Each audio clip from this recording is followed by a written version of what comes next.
ओम नारायणे नमः। श्री एकादशी माता की जय। आप सभी को रमा एकादशी की हार्दिक शुभकामनाएं। एकादशी वाले दिन भगवान विष्णु के साथ एकादशी माता का भी पूजन किया जाता है। आज के दिन एकादशी माता की व्रत कथा भी अवश्य पढ़नी और सुननी चाहिए। आज की इस वीडियो में आप सुनेंगे ग्यारस माता की संपूर्ण कथा आरती सहित। आइए मेरे साथ प्रेम पूर्वक और प्रसन्नचित्त मन से ग्यारस माता की कथा का श्रवण कीजिए। एक समय में एक राज्य में एक राजा राज किया करता था। राजा बड़ा ही बुद्धिमान और बलशाली था। राजा हर समय अपनी प्रजा का भला करता था। प्रजा भी अपने राजा से बहुत प्रेम करती थी। राजा की दो पुत्रियां थी। वे दोनों ही पुत्रियों से बहुत प्रेम किया करता था। राजा की छोटी पुत्री देखने में बहुत सुंदर और आकर्षित थी, परंतु राजा की बड़ी बेटी छोटी बेटी की तुलना में कम सुंदर थी। राजा की छोटी बेटी ग्यारस माता की पूजा करती थी और सभी लोग राजा की छोटी बेटी से बहुत प्रेम किया करते थे और उसकी बहुत प्रशंसा भी किया करते थे। इसी कारण राजा की बड़ी बेटी अपनी छोटी बहन से नफरत करती थी। राजा की दोनों बेटियां जब बड़ी हो गई, तब एक पड़ोस में रहने वाला राजकुमार राजा की बड़ी बेटी के लिए रिश्ता लेकर आया, परंतु जैसे ही उस राजकुमार की नजर राजा की छोटी बेटी पर पड़ी, तो वह राजकुमार राजा की छोटी बेटी पर मोहित हो गया और उससे पहली ही नजर में प्रेम कर बैठा। राजकुमार ने राजा की बड़ी बेटी के साथ विवाह करने से मना कर दिया और उसने राजा से कहा कि मैं आपकी छोटी पुत्री से विवाह करना चाहता हूँ। जिसके बाद राजा की बड़ी बेटी यह देखकर अपनी छोटी बहन पर बहुत क्रोधित हो गई और राजा की बड़ी बेटी अपनी छोटी बहन को अपना सबसे बड़ा शत्रु मानने लगी। राजा की बड़ी बेटी ने अपनी छोटी बहन से बदला लेने का निर्णय कर लिया, जिसके लिए उसने अपनी छोटी बहन को जान से मारने की योजना बनाई। राजा की बड़ी बेटी ने अपनी छोटी बहन को मारने के लिए सबसे पहले एक लड्डू में जहर मिलाकर उसे खाने के लिए अपनी बहन को दिया, लेकिन छोटी बहन द्वारा उस लड्डू को खाने के बाद भी छोटी बहन को कुछ भी नहीं हुआ। बड़ी बहन ये देखकर बहुत ही आश्चर्यचकित हो गई, लेकिन बड़ी बहन ने हार नहीं मानी और रात में जब वह छोटी बहन अपने कमरे में सो रही थी, तब एक मटके में सांप रखकर उसके कमरे में छोड़ दिया, लेकिन सांप भी छोटी बहन का कुछ भी नहीं बिगाड़ पाया। जिसके बाद बड़ी बहन ने अपनी छोटी बहन से कहा कि चलो हम लोग कुएं में से पानी भरकर लाते हैं, जिसके लिए वह अपनी छोटी बहन को पानी भरने के बहाने कुएं के पास ले गई और उसने अपनी छोटी बहन को कुएं में धक्का दे दिया, लेकिन छोटी बहन को तब भी कुछ नहीं हुआ, क्योंकि हर बार ग्यारस माता उसकी रक्षा कर रही थी और उधर बड़ी बहन अपने सारे प्रयासों में असफल हो रही थी, जिसके कारण वह और अधिक क्रोधित होती जा रही थी। अपनी छोटी बहन से जाकर उसने स्वयं ही पूछ लिया। उसने अपनी छोटी बहन से पूछा, तुमको पता है कि भगवान ने सबकी मृत्यु एक निश्चित समय पर लिखी हुई है और कैसे तुम्हारी मृत्यु होगी, क्या तुम जानती हो? तब छोटी बहन ने बड़ी बहन को बताया, हाँ मैं जानती हूँ मेरी मृत्यु कैसे होगी। छोटी बहन से यह सुनकर बड़ी बहन मन ही मन बहुत प्रसन्न हुई और उसने अपनी छोटी बहन से कहा कि तुम मुझे अपनी मृत्यु का राज बताओ। छोटी बहन ने अपनी बड़ी बहन से कहा कि मेरी मृत्यु तो एक तोते में है। जो तोते के गले में एक हार है, उससे मेरी मृत्यु होगी। जब तक कोई भी व्यक्ति तोते को मारकर वह हार अपने गले में पहनेगा तो मैं मूर्छित हो जाऊंगी, और जैसे ही उस हार को अपने गले से उतारेगा तो मैं वापस से जीवित हो जाऊंगी। अपनी छोटी बहन का यह राज सुनकर बड़ी बहन बहुत प्रसन्न हो गई और उसने अपनी छोटी बहन को मारने के लिए उसके पालतू तोते को ढूंढना शुरू कर दिया, और छोटी बहन को इस बात का आभास भी हो गया था कि कोई उसकी जान लेना चाहता है, जिसके लिए वह अपने पिता के पास गई और उसने अपने पिताजी से कहा कि हे पिताजी, मेरी मृत्यु के बाद आप मुझे जलाइएगा मत, बल्कि आप मुझे अपनी पुरानी वाली हवेली में एक पलंग पर लेटाकर छोड़ दीजिए। अपनी छोटी लड़की की यह बात सुनकर राजा बड़ा ही हैरान हुआ। राजा ने अपनी बेटी से पूछा, बेटी तुम ऐसा क्यों कह रही हो? तब राजा की बेटी बोली, समय किसी के लिए नहीं रुका है, कब क्या हो जाए किसी को कुछ पता नहीं। फिर राजा ने अपनी छोटी बेटी से कहा कि तुम ऐसी बातें क्यों कर रही हो, 2-3 दिन में तो तुम्हारा विवाह है। लेकिन उसने अपने पिताजी को ऐसा करने पर मजबूर कर लिया और उनसे वचन ले लिया। राजा ने भी अपनी छोटी बेटी की बात स्वीकार कर ली और 2-3 दिनों के बाद शादी का समय आया। तब राजकुमार बारात लेकर राजा के घर आया और राजकुमार और राजा की छोटी बेटी का विवाह होना आरंभ हुआ। जैसे ही राजा की छोटी बेटी राजकुमार के साथ फेरे लेना शुरू करती है तो उसकी बड़ी बहन अपनी छोटी बहन के कमरे में जाकर उसके तोते को पकड़ लेती है और उसको जान से मार देती है। तोते के गले में जो हार था उसको अपने गले में धारण कर लेती है। जैसे ही बड़ी बहन उस हार को अपने गले में धारण करती है तो उधर छोटी बहन 3.5 फेरे ही ले पाती है और वहीं पर बेहोश होकर गिर जाती है। जिसके बाद राजा ने बड़े बड़े हकीमों वैद्यों को बुलवाया, पर अपनी छोटी बेटी का इलाज करने के लिए राजा की बात सुनकर वैद्य ने छोटी बेटी को जब चेक किया तो राजा को बताया कि आपकी छोटी बेटी ना तो जीवित है और ना ही मृत है। मैं ऐसा पहली बार देख रहा हूँ। राजा ने सारे वैद्य हकीमों को यह बात बाहर बताने से मना कर दी और उनको कहा, अगर ये बात तुमने किसी को बाहर कही तो हम तुम्हें मृत्यु दंड दे देंगे। राजा ने अपनी छोटी बेटी को पुराने महल में जाकर एक पलंग पर लेटा दिया और वहाँ पर कुछ सैनिकों को तैनात कर दिया। राजा वापस अपने महल में लौट आया। राजा की बड़ी बेटी अपने पिताजी के पास आई और कहने लगी, पिताजी, अगर ये शादी संपन्न नहीं हुई तो आपकी इज्जत का क्या होगा? आप कहें तो मैं आपकी इज्जत बचाने के लिए राजकुमार से विवाह करने के लिए तैयार हूँ। जिसके बाद राजा ने अपनी बड़ी बेटी की बात मान ली और राजा ने अपनी बड़ी बेटी को छोटी बेटी का जोड़ा पहनाकर विवाह मंडप में बिठा दिया। परंतु राजकुमार ये जान गया कि ये राजा की छोटी बेटी नहीं है बल्कि ये राजा की बड़ी बेटी है। लेकिन जब राजकुमार ने विवाह करने से मना किया तो सभी लोगों ने राजकुमार को विवश करके बचे हुए फेरों को संपन्न करा दिया और विवाह करवा दिया। जिसके बाद राजकुमार राजा की बड़ी बेटी को अपने साथ महल में ले गया। अब राजकुमार राजा की बड़ी बेटी से ना तो बात किया करता था और ना ही उसको पसंद करता था। राजकुमार ने ये फैसला लिया था कि वह अपनी प्रेमिका को ढूंढ कर रहेगा और यह जानकर रहेगा कि उसके साथ क्या हुआ है। एक दिन राजकुमार अपने घोड़े पर सवार होकर राजा के पुराने महल के पास पहुंच गया, जहां पर उसने कुछ सैनिकों को देखा। महल के पास पहुंचकर राजकुमार ने ध्यान से देखा तो वह समझ गया कि यह तो हमारे ससुर जी का महल है। तब राजकुमार ने सैनिकों से पूछा कि तुम लोग यहाँ क्या कर रहे हो और इस महल के अंदर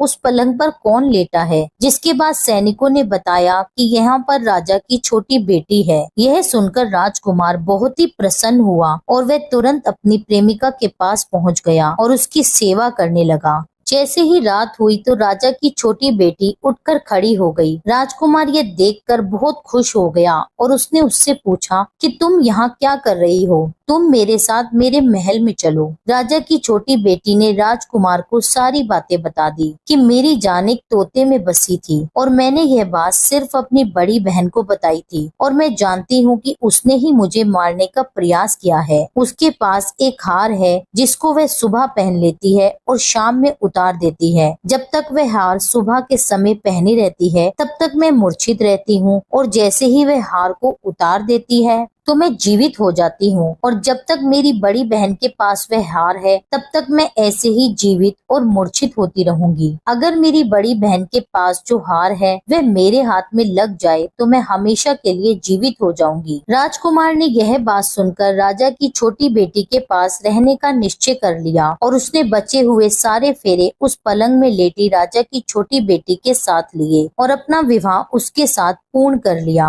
और वहीं पर रहने लगा। देखते ही देखते कुछ समय बाद राजा की छोटी बेटी और राजकुमार की पत्नी गर्भवती हो गई। एक बार राजकुमार को किसी काम से बाहर जाना पड़ा। तब छोटी बेटी के पेट में बहुत तेज दर्द होने लगा, जिसके बाद उसने ग्यारस माता का आह्वान किया। उसी समय वहाँ पर ग्यारस माता प्रकट हुई और उन्होंने अपने भक्त के दर्द को दूर किया और उसे एक पुत्र की प्राप्ति हुई। उसी समय वहाँ पर अचानक से राजकुमार भी आ पहुँचा। राजकुमार ने जब ग्यारस माता को देखा तो वह आश्चर्यचकित हो गया और उसने तुरंत माता को प्रणाम किया और ग्यारस माता ने राजकुमार से कहा, जब तुम्हारा यह पुत्र 5 वर्ष का हो जाए तब तुम अपनी पत्नी का हार लाकर इसके गले में डाल देना। और देखते ही देखते राजकुमार और राजा की छोटी बेटी का पुत्र 5 वर्ष का हो गया। तो राजकुमार अपने बेटे से कहता है कि बेटा, मैं कुछ काम से बाहर जा रहा हूँ, तुम अपनी माता का ध्यान रखना। और यह कहकर वहाँ से चला गया। राजा को बाहर निकलता देखकर बड़ी बहन के सैनिक देख लेते हैं और बड़ी बहन को जाकर सारी बातें बता देते हैं। जिसके बाद बड़ी बहन अपनी छोटी बहन के पुत्र को वहाँ से उठवा लेती है और उसको मरवा देती है। अपनी छोटी बहन के बेटे के 2 टुकड़े करवा देती है। पहला टुकड़ा चक्की के पास छुपा देती है और दूसरा टुकड़ा अपने पलंग के नीचे रख देती है। अब ग्यारस माता भिखारन का रूप लेकर आती हैं। एक भिखारन का रूप धारण कर बड़ी बहन के यहाँ भिक्षा मांगने लगती हैं। बड़ी बहन अपने नौकरों से कहती है कि जाओ उसको भिक्षा दे दो। लेकिन जैसे ही नौकर ग्यारस माता को भिक्षा देने के लिए आते हैं तो माता उनसे भिक्षा लेने के लिए मना कर देती है और कहती है कि जाओ, मैं तुम्हारी महारानी से ही भिक्षा लूंगी। जिसके बाद बड़ी बहन स्वयं भिक्षा देने के लिए माता के पास आती है। तब माता एक बिल्ली का रूप लेकर उसके कमरे में चली जाती है और वहाँ पर छोटी बेटी के पुत्र के 2 टुकड़ों को आपस में जोड़ देती है और उसे जीवित कर देती है। उसे वहाँ से ले जाती है। राजकुमार अपने पुत्र को लेकर अपनी पत्नी के पास जाता है और उससे कहता है कि तुम इसका ध्यान रखना। अगर तुम इस बच्चे का ध्यान अच्छे से रखोगी तो मैं तुमसे बात करूंगा। एक दिन राजकुमार अपने पुत्र से कहता है कि तुम मम्मी के गले का हार मांग लो। जिसके बाद राजकुमार का बेटा मम्मी के पास जाकर कहता है कि मम्मी, मुझे तुम्हारा हार चाहिए। यह सुनकर पहले तो बड़ी बहन बहुत ही क्रोधित होती है। फिर उसको ये याद आता है कि राजकुमार ने कहा था अगर मैं इस बच्चे का ध्यान अच्छे से रखूंगी